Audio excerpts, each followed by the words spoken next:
आहा, बात उस समय की है जिस समय पांडवों के साथ कौरव अन्याय कर रहे थे। ये बात विदुर जी को पता लगी, ध्यान से समझने की बात है।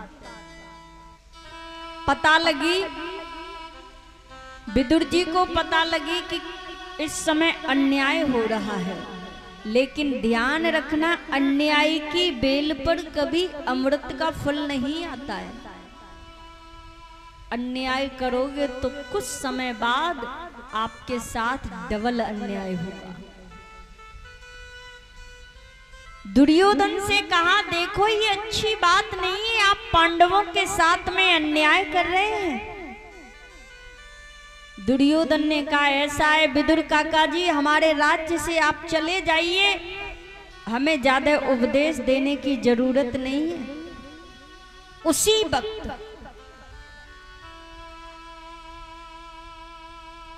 विदुर ने अपनी पत्नी से कहा, देवी यहां से चलो। क्यों?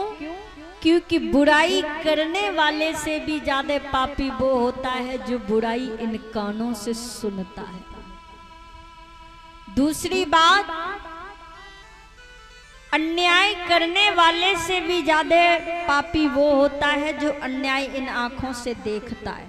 ये अन्याय अपन नहीं देखेंगे, चलो देवी यहां से। पत्नी मृदुला को लेकर विदुर जी वन में चले गए।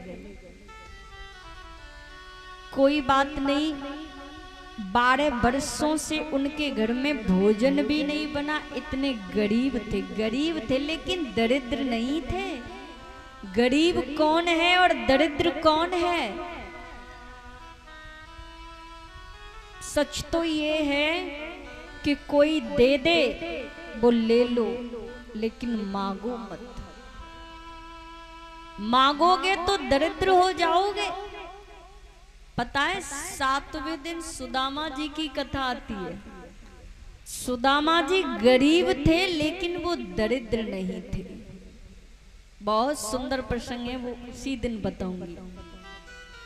तो देवी आज हस्तिनापुर में कृष्ण आ रहे हैं, चलो दर्शन करने। कौन कहता है? विदुर कहते हैं विदुरानी से। विदुरानी ने कहा, वहां हजारों लोगों की भीड़ है, हम कृष्ण का दर्शन कैसे कर पाएंगे? बताओ कैसे करेंगे?